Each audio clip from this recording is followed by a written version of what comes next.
Just jump into it. Kelly and I are here to talk about how we treat ourselves, Yeah. self-care, those types of things on a budget, and how we prioritize those while paying off debt. Hey, Sandra. Okay, Kelly, how do you treat yourself? What is your favorite thing to do? I'm not much of, well, I've really cut back on like shopping and stuff. And so now like random trips to like Marshalls or Target, that's like huge for me and such a treat of being able to just kind of have a little money for a clothing fund. And when I see a cute top, of being able to get it, or some makeup, which I've never really been a makeup person because I was always a tomboy. So now I'm trying to expand that a little bit. So just dabbling in some makeup and some cute tops and stuff. I love that. I was never, well, I say I'm not a makeup person, but I secretly am. But confession, I don't know how to use eyeliner. Really? Cannot for the life of me. Like I see these people with like their winged eyeliner. Yeah. By the time I'm done, I look like someone has punched me in the face. It's bad. That's so funny. Well, I like to treat myself with coffee. Like Mm. home, buying the really good coffee grounds to use at home. Sometimes it's Starbucks or whatever little coffee shop. We have a new one that opened in town, and we go every single Friday. And I do not in any way feel bad about taking our whole family and spending $18 on coffee once a week. Yeah.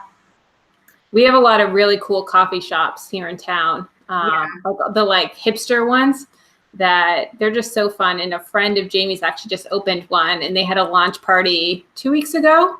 And I told you, I was like, I feel like we're the only non-hipsters in this entire place. And like all of the hipsters in our town are in this one location right now. Like all of them. Oh, goodness. I'm allergic to hipsters, so I stay away from them. But I don't know if you know Jessica from Live Well Jess, formerly the Mommy Archives. She came to visit me this summer and then last summer too. And we went to the cutest little place in on the Eastern Shore, but it was so hipstery. Like they had cold brew on tap. Yeah. Like, what is this place? Yeah. That is so funny. I can't deal. Davy says she likes French pressed coffee with coconut cream. That sounds so good. Oh, that does sound good. What? Come visit me in Portland for all the hipsters and coffee shops. That must be Marissa. I'm on half of that. What else do you like to do?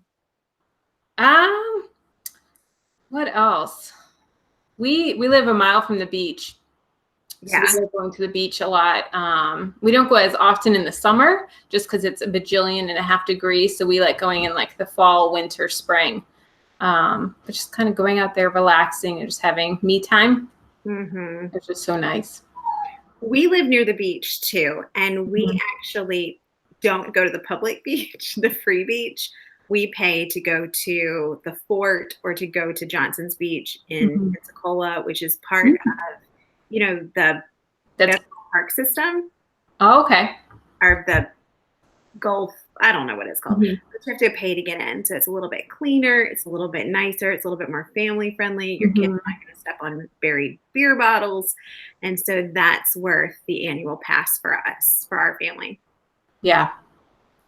I'm not a beach person, but I've had to force myself to become a beach person living like 2 seconds from the beach. Yeah. And it stinks that you're so close to Florida with Pensacola, but you're still so far from me because you're still like 12 hours away. Oh, I know.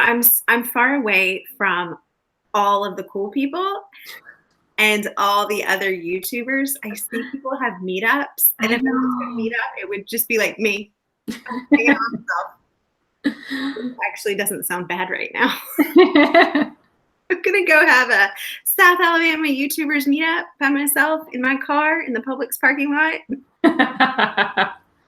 We got to get you to come to FinCon next year, though. I'm considering it. I really want to do this year, but with the craziness that is our constant life, I couldn't say. I want to go, and then I lose the nerve, or I think, oh, I need to be doing so many other things. And then I get like insanely jealous of everyone there. Like Rudy, like my husband's like, what is wrong with you? Why are you in such a bad mood? I'm like, because I'm not at FinCon. I'm considering it. We had a blast. I already bought my ticket for next year. Already? Oh yeah. Okay. I might have to go then. Just to like high five you in real life. I know, right? But no hugs. Not a hugger? Not a hugger. Okay, what about you guys in the comments? How do you treat yourselves? I would love to know what you do. Another thing is I like good hotel rooms. And I'm not talking about like a hand or a jewelry or something very clean that includes breakfast. That's my jam. Mm-hmm. What about you? What do you? I enjoy it. Well, my frustration with hotel rooms though is I've noticed that the nicer hotels that we go to, they don't have like the free continental breakfast, and they don't have all this stuff included. Like when we went to FinCon, we stayed at the Rosen Creek, and it was a super nice hotel. Nothing was included, and I was like, no, I want my free continental breakfast. You got to stay at a Hampton or a Drury Inn. Let me I don't know why I'm shaking my finger at you, but they have, you can get these suites. Why did that just ding? Why is it dinging at me? I don't know. Okay, I'm sorry. You can get these suites. So when you're a mom one day, this is going to appeal to you, where it's 2 rooms, but they're all enclosed in the same room. Okay, yeah. You can put your kids over there and then close the door, but you're like right there. Yep. They also have free breakfast, free dinner, and each adult gets 2 free drinks. Oh. Which is why you need the extra. I'm just kidding. I'm just kidding. Davy says that she likes to treat herself to pedicures and facials. And Marissa says that they treat themselves to budgeting vacations. Yeah. So they're debt free. And that, yes, that is something that we prioritize, which is another reason I didn't go to FinCon, was because I was like, well, I don't really want to pay for FinCon and our family trip. And so we definitely prioritize vacations. We have one planned for December. We're going on a cruise. Where are you going? We're doing a Eastern Caribbean. So it's St. Kitts, St. Thomas, the Bahamas, and one more place. We were supposed to go to Puerto Rico, but Puerto Rico is not ready yet because of the hurricane. So they had to reroute us, but we're really excited. Baby Steps Brad says, red wine for this guy. Brad, I just started following you, and He's awesome. I really enjoy watching your Insta stories. I'm not a red wine drinker, but give me some white wine and I'll be your best friend forever. Budgeting trips to the mountains with our bikes and a trailer. That sounds like fun too. Yeah. So Kelly, while you were paying off debt, because you got out of debt right before you got married, correct? Yeah. What were some things that you did set aside your personal money for?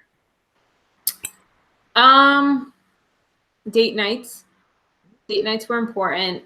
And we can make them inexpensive and frugal, but still just having them was so important of just still like building that relationship. And that was the struggle for me because I was so like, we need to pay off debt. We need to pay off debt. We need to pay off debt, or I need to pay off debt. And it was a struggle to spend that money. But I just realized that it was really important for our relationship and just building that and getting to know each other better. And spending time with his family too. We went on some small trips with his family, like to Chicago for his brother's graduation, for boot camp, and different things like that. But just prioritizing that quality time, and sometimes that is spending a little bit of money, but it was okay. That is absolutely worth it, especially in that pre-marriage time when you're still like, you're engaged and you know each other, but you're still really, really getting to know each other. Yeah. And that like pre-wedding stress can be a deal breaker. And so I think having dates is super important. Yeah. For us, it was paying to have babies. That was our pre-debt-free splurge. We had 2 babies in the time that we paid off our debt and paying for diapers. That's good. That's expensive. It can be. Okay. Do you have any questions from your people that you wanted to answer? I don't think so. I had a few Instagram questions. Okay. I thought sounded really interesting. Let me get them up. What? Everything's dinging and blinging and making noise. Okay.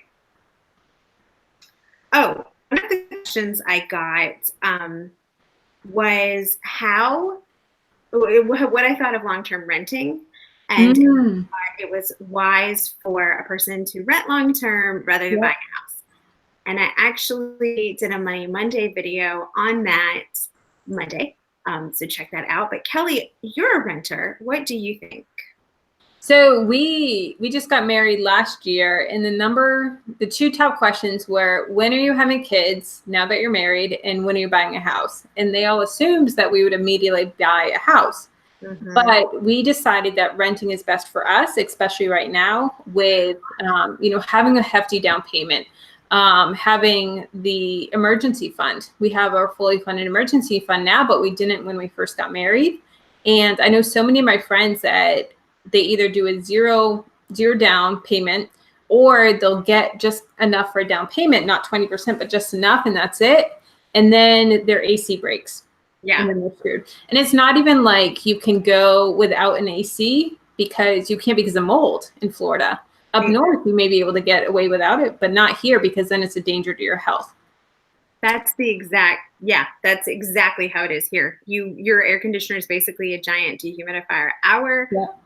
Within 18 months of moving here, we had to replace our indoor and outdoor AC units, our roof, and almost all of our major appliances. That's crazy. Yeah.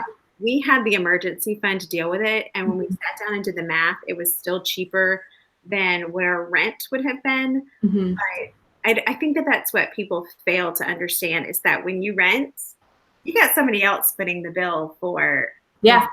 But when you own, it is all up to you. And if you don't have adequate savings, you're just going to dig yourself into a hole. Yeah. And another thing for us too is school zones. And schools here in Florida are not great at all. And so getting into an A-rated school is really hard, and it's really expensive. And so we're not sure where we want to live. We would ultimately like to build, but even finding a plot of land is really hard here in South Florida. We'd almost have to find like a really, really old house that has a good lot and knock it down and start from fresh. And so there's so many little things that go into it that we have to think long term. Whereas renting right now, we can leave. We can leave in a year, we can leave in whenever. But when we have kids, that's going to be totally different. Exactly. And I think, and not to like go off on a tangent, but I think that that's one of the downsides of the lottery that no one talks about. Because I used to live in Florida and go to school in Florida. And so I know what you're talking about. Marissa, the budgeting wife, which shout out to Marissa. Yes. You do not watch that precious sweet girl. You are totally missing out. I absolutely adore her. And she's even nicer in person. Is she? Oh my gosh. Yeah. That's who I'm like channeling with one side of my hair.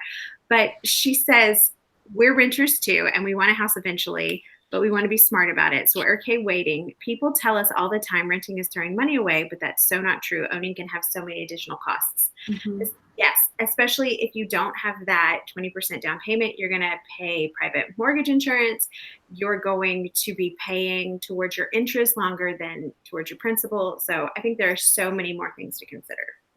Yeah. Okay, moving on. This is a great question from Lulabelle78. How do you stay motivated after being debt-free? I now just want to spend all the money. And all is in all caps.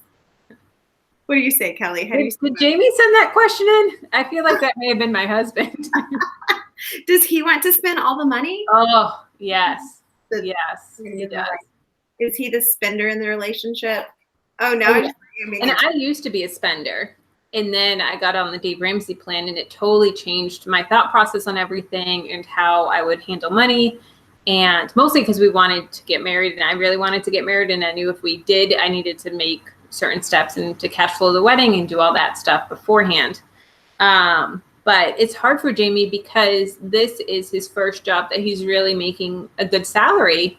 And he thinks that, well, I make good money, I can spend good money. And he works with kids that just go and spend their money on whatever and go out and go and do all this stuff. I think he's the only married one out of like his group of friends at work. And between the different lighting designers and audio guys and different things. And so they're all just doing whatever they want with their money. And I'm like, no, we have to save it. No, we have to invest it. No, we have to do all this stuff. And he's like, yeah, but I want to have fun now. And what's the point of, having a great retirement if I can't enjoy our money now? And so it's a big struggle of having that compromise. Mm-hmm. Yeah, I get it because I'm the Jamie in my relationship. I'm like, but we work so hard and we have all these kids and like, let's go somewhere. Mm-hmm. And my husband is like, do you want to be able to feed them next time? So it's really hard. I think that it's really important to set goals after you get out of debt. Mm-hmm. For the longest time, your goal is getting out of debt, right? It's to pay off, those chunks. And now that you're done, you have to set some new goals. So maybe it is buying a house or go on vacation or those kinds of things. Hey, Wendy Valencia. Hey, Wendy. And one of the compromises that we've done is the vacations, because I'm not as much of a vacation person. I enjoy them. Not growing up, but my last 10 years of my adulthood, my vacation was always going home and visiting my family in Massachusetts. And that was all I could afford. And so now that we're able to go on cruises and go in different trips and go abroad, different places, that's the compromise. And still be able to hit our goals with, we're saving cash for a new car right now, and then for a down payment and building fund as well. Those are really great goals too. Yeah. Especially the car. We bought our vehicle last year, right around this time, and it's fantastic. Can you guys make Frugal Finer Things Club t-shirts or stickers? Angela, what a cute idea. That is. So Frugal Finer Things is my email newsletter that goes out every Tuesday. So I'll give you a link at the end of this and y'all can sign up for it. But that would be a good idea. Do stickers. And I thought about coming up with a t-shirt that said debt free. Cute little. I would buy it. Full of caffeine, not credit card. I don't know. I'm not good with the slogans. Okay, let's take another question. And Anita, leave your question in the comments. Chit Chat Paddywhack. She said, my anniversary is coming up and I have vacate questions. Let us know what they are. Oh, yeah. Give us your questions. We would love to hear them. What is your advice for a couple trying to get out of debt on a single income? Kelly, I don't think that you've experienced this, but I think that you can speak to it because it's all about staying on the same page. If you have one income, if you have two incomes, it's all about communicating, talking, and sticking to that budget. Mm-hmm.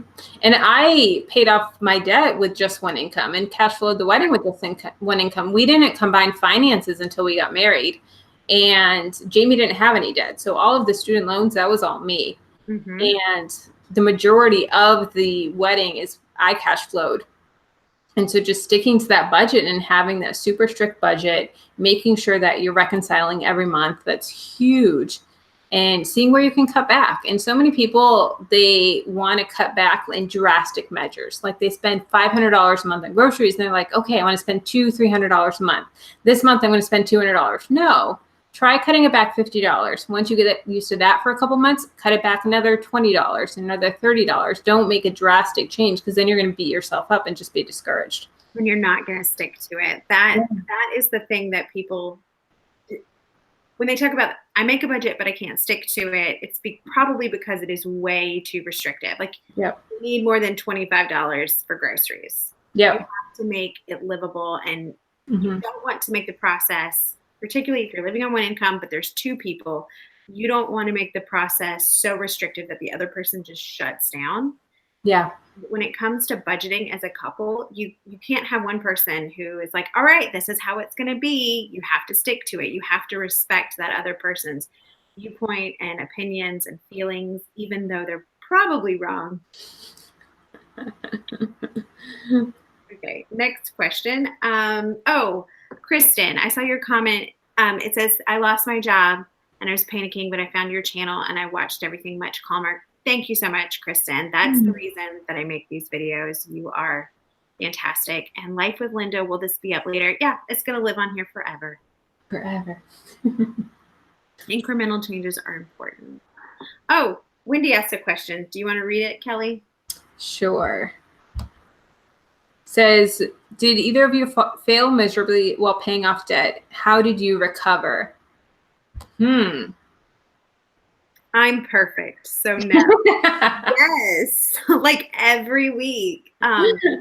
You just have to admit your mistakes, forgive yourself. If the other person made it, forgive them, and figure out why you made that mistake. Was it a budgeting error? Was it something that you forgot? Was it emotional spending? Figure out what triggered it, rework the situation, and keep moving. Yeah, I agree. And big on forgiving yourself. I'm the type of person where I'll beat myself up, or Jamie will beat himself up if he did something outside the budget. And so kind of communicating with him like, okay, yeah, we screwed up. We shouldn't have done that, but let's move on and not harp on it. And then how can we, do we need to put it in the budget for next month or next year? Is it going to be a reoccurring purchase that happens every single May? Or is it like a one-time thing? And if it is a reoccurring purchase, like how can we plan for it? Do we need a sinking fund? What do we need to put this in place? Yes, that's fantastic. I feel like we could do a whole separate video on sinking funds. Hi, Susan. Susan says, "Hi, I'm here." Hi, Susan. Always sweet comments. There's something you said that anyway, it like tickled my brain and now I can't remember. There's another question. How much pocket money do you give yourself? I am really interested to know, Kelly, how much pocket money do you give yourself? I give myself $100 a month, but Jamie gets a lot more than that. Whatever works. Yeah. Whatever works in your marriage. My husband and I only do $50 a month each. But sometimes one of us spends more than she's supposed to. Like my pocket money's gone within like 30 seconds of making the budget. I'm like, all right, see you later. And then I come back from Target. I'm like, can I have some of your pocket money? Yeah, I'm the spender. I'm the opposite. I usually have money left over. Like I give myself 100 and I'll spend like maybe 30. And that's it. Can we give tithes and offerings while paying off debt? Of course you can. The thing about budgeting is that it's unique to you and your priorities. And if you want to continue to tithe while giving while getting out of debt, then we did. Yeah. We did too. And I don't regret it for a second. No. And it's a lot more fun to give once you're debt free and like increasing your giving. Like it's crazy. I was actually looking at how much we gave so far year to date, and it like blew my mind how big the number was. And it was so exciting and so fun to be able to give that much away. Wendy wants to know if she can have your leftover money. Yeah. The thing about giving, and this is going to sound so like self-righteous and I'm tooting my own horn, but I'm not. That's the thing about being debt free that I am the most excited about is the future possibilities. Like one of my dreams is to be able to fund someone's adoption. Hear that a family is adopting and I'm not there now, but to have the means to just like, here's your $30,000, go get your baby. You know what I'm saying? Like to make people's dreams come true. Yeah. I have a lot of friends that are struggling with infertility right now, and it just breaks my heart. And I want to just pay for it all. Just pay for all your treatments and just have it all. And we've been able to give a little bit here and there, but nothing like treatment. Yeah, we've not been able to do like anything to that. Yeah. That's like my 20 years down the road dream. And my husband is a giver, like to the core, and I'm not. So this is definitely his influence rubbing off on me. Kay Jack asks, do you roll over your fund money? I don't. Never have any to run.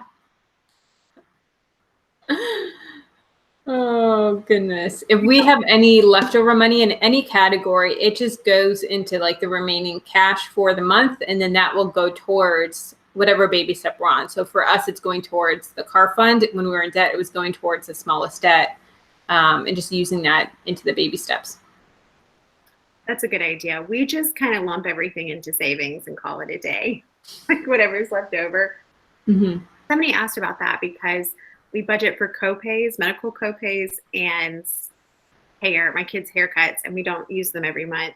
And so Mm-hmm. basically, we just put it in savings and start over. Yeah.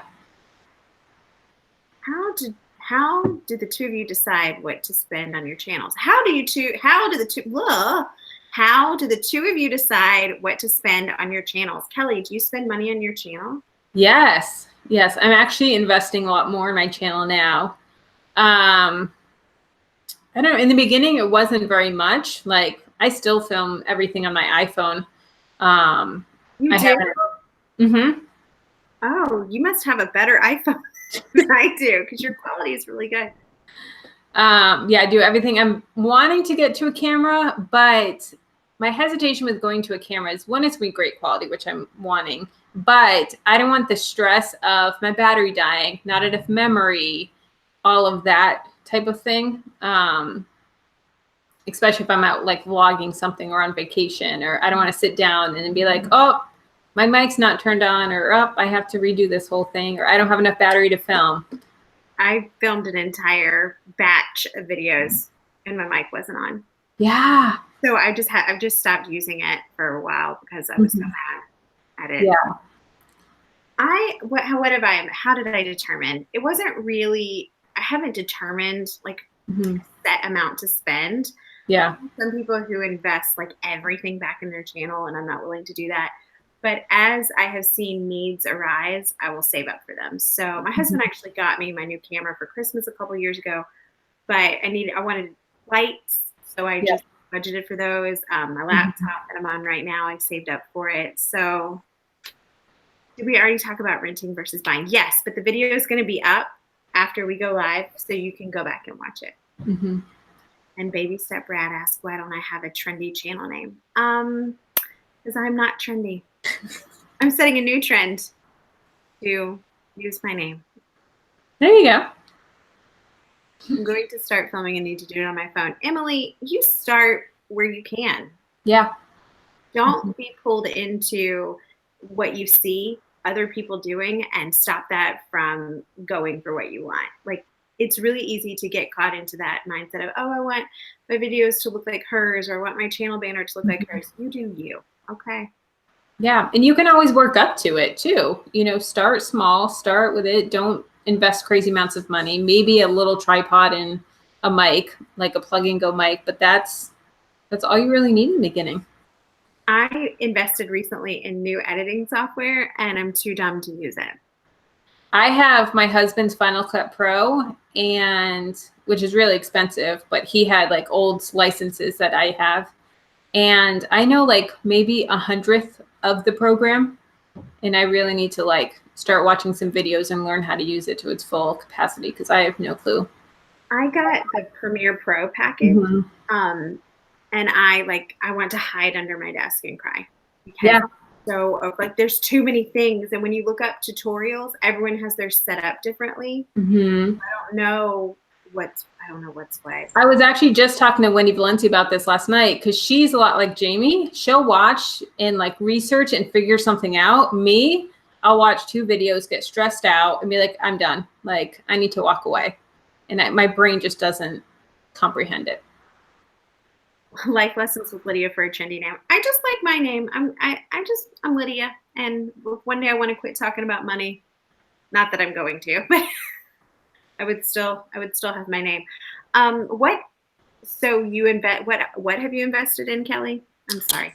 I have invested in lights, microphones. I just did some hosting for my website coming. Mm-hmm. That was a couple $100 investment. Um, some giveaways. Who's your host? HostGator. Oh yeah, you'll like them. Yeah, that's what Jamie uses, and he's my coder, so Mm-hmm. that's what he wanted to use. Um, what else have I done? Business cards. That's really it. That's all I I love can all think. the money advice you've shared. If you were going to do something other than money, what would it be? I don't know. Probably something really boring. It would probably be like the cat corner with Lydia, where I like Pet my Well, cat. you have your declutter series right now. What? You have your declutter series right now. I do have my declutter series, right? But there's only so much decluttering one can do. I was watching one of the boys from today, and I was like, I just watched this entire video because I could watch Lydia fold socks, and I don't have kids and cannot relate to this video right now in my life. That might be me, Lydia folds socks. Like that would just be my channel. And there's probably some pervert on the internet that's their thing. But that's a different topic for a different day. Oh gosh. For your part when you consolidate your debt. Getting out of debt is less scary than being in it for the rest of your life. Mm-hmm. These are good questions. Does working from home take a lot? No. This doesn't relate to you, Kelly. I'm sorry, but she says, does working from home take large amounts of time away from spending time with your children? Nope. Kids first, family first. So I don't allow it to intervene. What do you do with for your business when the kids aren't napping or doing schoolwork? I always wondered that. I mean, when they're not, I get up early. Okay. Before they get up, they have a mandatory rest time. So the baby naps, and whenever he goes down, it's not necessarily at the same time every day. Mm-hmm. They go down too. So my older two boys share a room, and that did not work out. And it took me 6 months to figure out. I mean, it works out at night, but during rest time, it was like battle royale. Yep. So I figured out, I can put one of them in my room. Mm-hmm. So one child goes into my room, reads books, plays with Legos, finishes any schoolwork he didn't do. And then the younger one, he's got some games that he can play. Sometimes I'll let him watch a movie. Yeah. The rule is you can do whatever you want in there for the next 90 minutes, but you got to be quiet because you can't wake up the baby. Yeah. Like it. They like that decompressing time, and it's a part of their day. And they'll tell me, like, we didn't have rest time today. Like, the world's going to end. So you train them, and you start early, and you stay consistent. Nap time doesn't end when they decide. It ends when you decide. Yeah. And then sometimes I'll be real. I stay up until 1 o'clock in the morning working, but to me, it's worth it. Everyone's different. Okay. Would you like to, Hey Jack asks, what are your spending triggers? What are yours, Kelly? Anything farmhouse, like anything like the rustic, like Kirkland's, Hobby Lobby, those type of things. I see anything like that. And my style is if Joanna Gaines came to the beach, the coastal farmhouse. That's what I call it. I feel like you could start a channel, Kelly, called, I'm moving my light, the Coastal Farmhouse. And it would be a huge, you need to do that when you get your home or when you move or whatever, and you start decorating, or you could do it now. And I'm telling you, it would be huge. You would be like Love Meg on the beach. Oh. I'm really good at coming up with channel ideas for other people. And maybe Joanna would just come and visit because she would have to check it out, right? And then adopt you. And then you would be best friends for the rest of your life. I saw an interview that she did today. It was on her Instagram that she was doing an interview with, I think it was like Good Morning America or something like that. And Chip was outside. It was in front of like a glass window in like New York or whatever. And Chip was outside like cheering, like, that's my wife. And she was like, that's my biggest fan. It was so sweet. I love them. I love them. But the show, I decorating shows. Really? Like, what am I watching? Like I can't implement it, and it frustrates me. So it just makes me angry, and so I can't watch it. I can't. I have delusions of grandeur, and I'm like, it looks just like what Joanna would do, and then it just looks like a Pinterest fail. Oh gosh. Someone asked if you've ever been to a Dave Ramsey Smart Conference. I haven't been to a Smart Conference. I have seen him live. He came to a local church, and I saw him live there. And then I've met Chris Hogan and Rachel Cruz. They were at FinCon, and I got to talk with them for a little bit. I have not gone to a Smart Conference, but I saw him at Business Boutique 2 years ago. I got invited by his team to go. And I didn't get to meet him, but I did get to meet Christy Wright I and love her. team members. Oh, isn't she wonderful? Mm-hmm. And kind of see like the behind the scenes of how they work. And I was impressed, like in the best possible way. Yeah. So, but I would like to go to Smart Conference. But here's Mm-hmm. one of the reasons I don't go to conferences is because I am so weird in person, and I'm scared to meet. Like if you met me in real life, you would probably never watch another one of my videos because I'm so weird.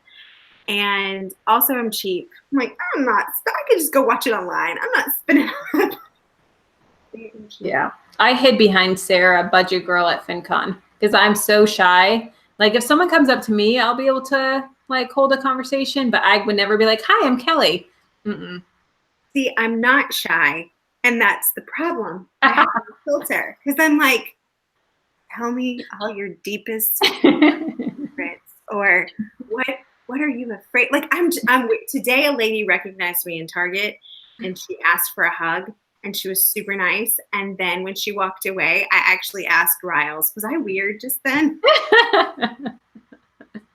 And he was like, "Can I have some Doritos?" Like that was like, oh, it's a family trait. Okay, I'm sorry. This got really off track. Okay, my spending triggers. When I am sad, I will stay up late, listen to sad music, and shop Amazon. Like nothing I need, nothing that really appeals to me, but I'm like, oh, it's $2.99. I'm gonna buy it.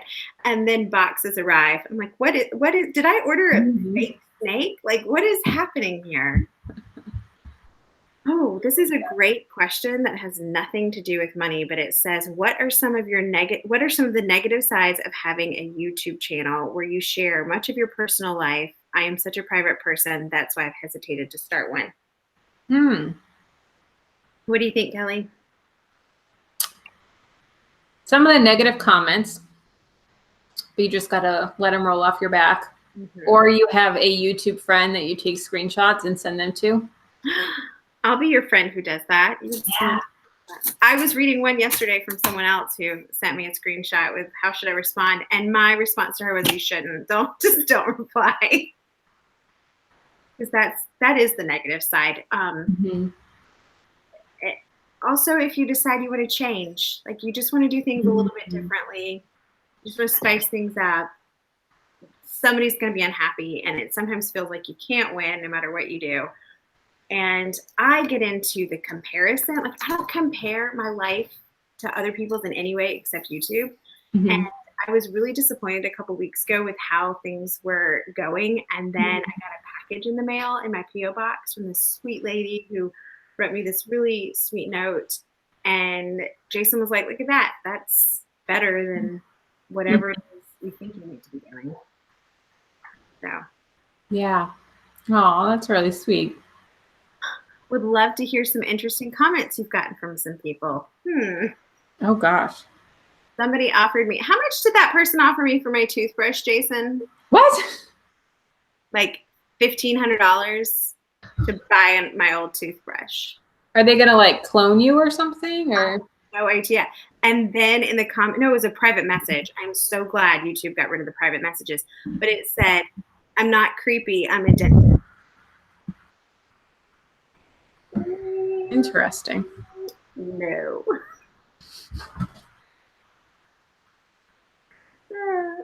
Okay, here's a question from Instagram. It says, what is a good amount to spend per child or spouse at Christmas? Oh. What do you think? Do you and Jamie budget for each other for Christmas? We have a general Christmas budget, and that includes like family members, if we have any traveling, potlucks at work, all of that.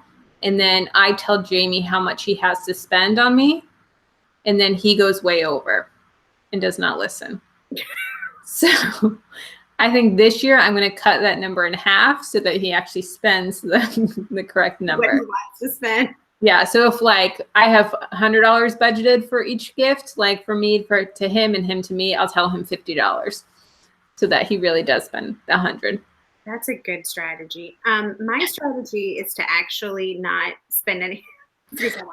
I usually have a bank of like Swag Bucks gift cards and stuff that I've saved. Mm-hmm.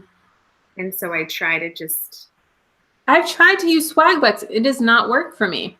Every time I try and use it, it like freezes my browser and I don't know what, I've tried it at work. I've tried it on like both my computers. I don't know what it is. What is your favorite Christmas family tradition, Kelly? We used to have, growing up, these huge 3-foot stockings. They were ginormous, and we would fill them up. We would draw names, and you would fill them up. And we would have to start like a year in advance. Like the next, like I think it was my uncle's birthday in January. We would draw names in January for the next Christmas so that we had enough time to shop. And they were just so much fun of like putting magazines and soaps and loofahs and just random things that, you know, you would need, but you never want to buy for yourself. And we would get really creative with them. And they were so much fun. And then we always had Norwegian meatballs made from scratch. Are you Norwegian? Is your family Norwegian? My grandmother's side. My mom's mom was from Norway. Yeah. Oh, I didn't know that. And that 3-foot stocking, that is the cutest thing. My mom used to tell us to put our shoes out, and then she would say that Mrs. Claus was coming on a reconnaissance mission to scope out how sweet we had been, and she would leave little treats in our shoes. Oh. My mom's take on St. Nicholas Day, but I do that with my boys. When we go to the Christmas parade, they leave their shoes out, and Mr. Claus comes. I would be like, can I have daddy's shoes because they're bigger? Does that mean I get more treats? Well, it was always one little thing, and this is how much of a 90s kid I am. I remember my sister getting an Amy Grant Christmas album on cassette tape. Oh. And I was totally jealous of that. I think I got like a candy bar. But that's a cute tradition. Kristen asked, and I saw your question a few times, Kristen. I was not ignoring you, but how do you recommend getting a young kid 4 years old on a strict budget? Well, when they're 4, they don't really get a whole lot to say. I have a kid who's got a case of the gimmies, and I actually read to him Berenstain Bears and the Case of the Gimmies. And we talked about where money comes from and what money is and why we have it and how some people don't. And we're grateful for what we have. And then I just say no a lot. And I don't feel bad because he still has everything he could possibly need. Parents that love him. He's healthy. He lives in a safe house. He has all of his needs and many of his wants taken care of. And so I just don't worry about the rest of it. Yeah. There was another question on here about getting your spouse on a budget. Kelly, do you want to take a whack at that? Let me see if I can find it. Right, too. Do you know how far back it was? Here it is. How can you get your spouse on the wagon with paying off debt, such as helping their spending triggers or helping them feel satisfied and appreciated through their work?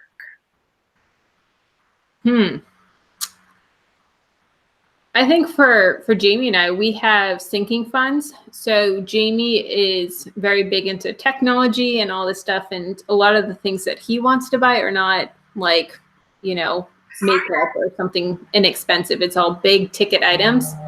So we have sinking fund for him. And then when he gets up to that amount where, you know, whether it be a new monitor, a new camera lens or whatever it may be, then he can go and spend it.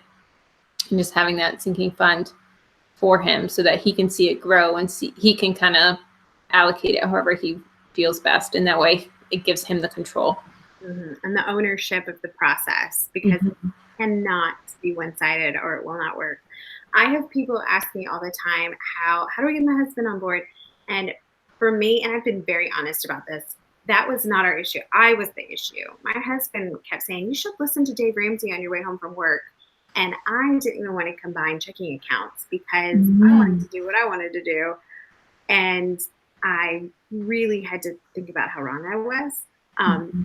But he treated me with respect and didn't talk down to me like I was a child and invited me to be a part of the process. There was no demand to be a part of the process. Really treated like an equal. Sorry, I thought I heard him coming down the hall. to be treated like an equal in the process and not to be dictated to. Mm-hmm. I hope that helps. What would be a good activity or active service for a family with young children during the holidays? Operation Christmas Child. I was just going to say that, yeah. You got your shoebox packed, Kelly? I have 2 of them right behind. Oh, did you do it? Wait, have you done it? You did a video on it already. Yeah, it came out yesterday. Was it yesterday? Okay. Yep. I saw it. 2 boxes this year. It snuck up on me. I totally forgot. And then on Sunday, I was like, oh gosh, I got to go to the stores. I forgot until Sarah told me from Budget Girl, hey, the shoebox, do you want to collab again? And I was like, oh crap, I need to go do that. And so that's coming out tomorrow. So I'll link to your video so people can thank you. Watch it, because you always have good ideas. How is your house decluttering going? It's good. I will have a new video on that next week, because this is my Tuesday video. And Life with Linda, Kelly's channel is Freedom in a Budget, and she is fantastic, and you will love her.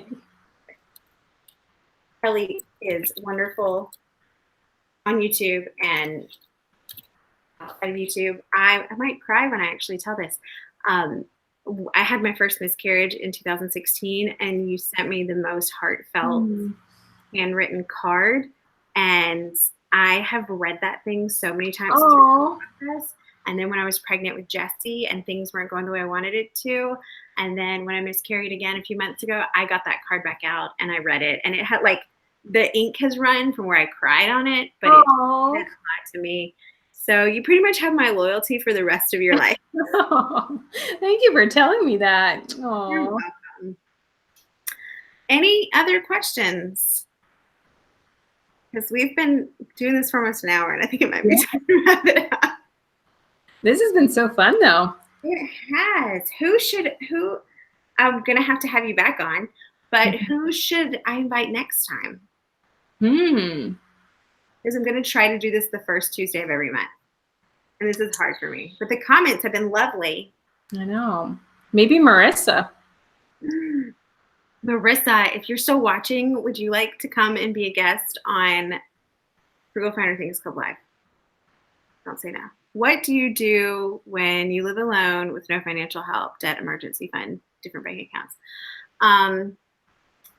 One day at a time, $1 at a time. Don't look at it as one thing that you have to do all right now.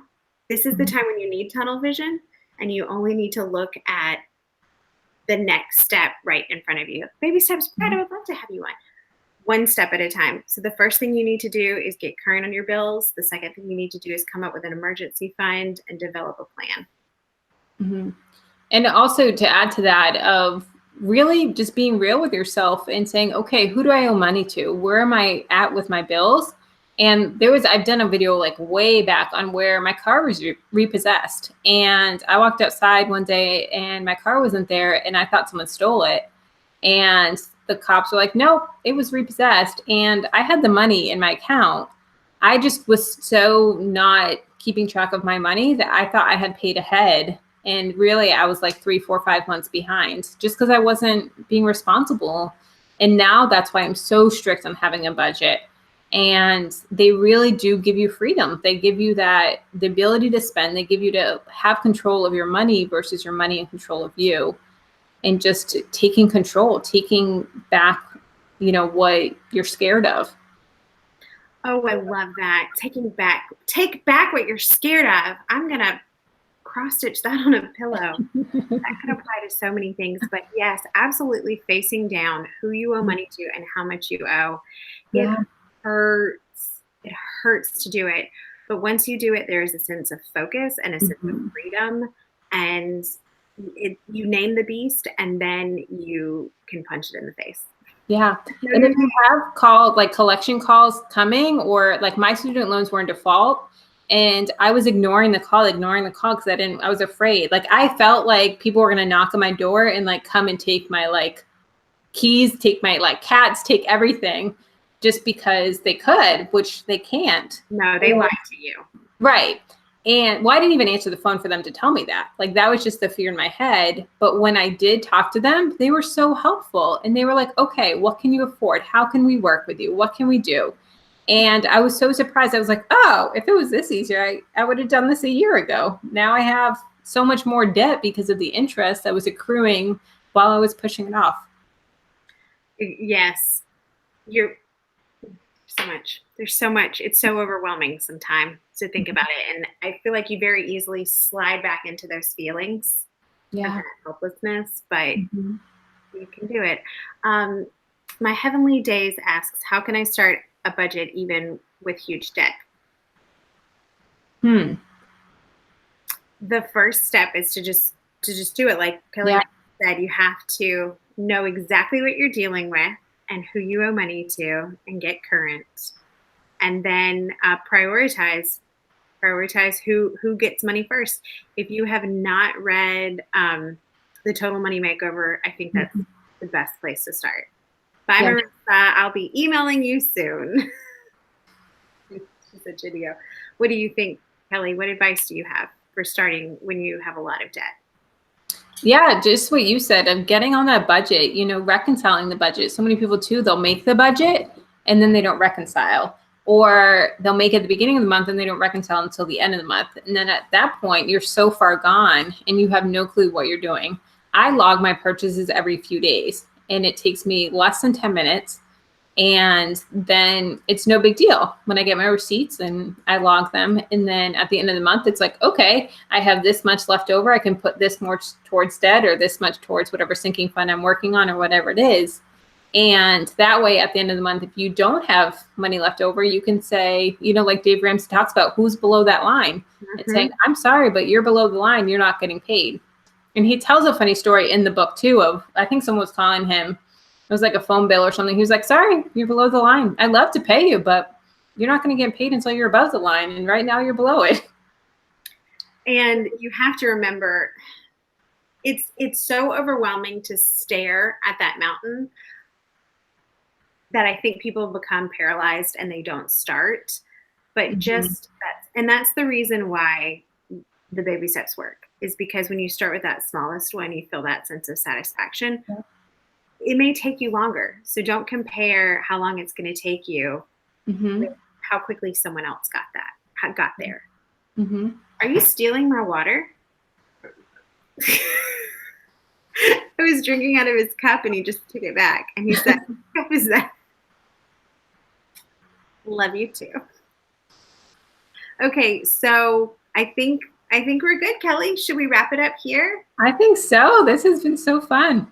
It was so fun. Thank you for doing this with me. I was so nervous to go live, but you made it so much easier. Oh, thank you. Alice says, love this chat. So straightforward yet safe. And all the comments have been wonderful, which proves that free community is the best community.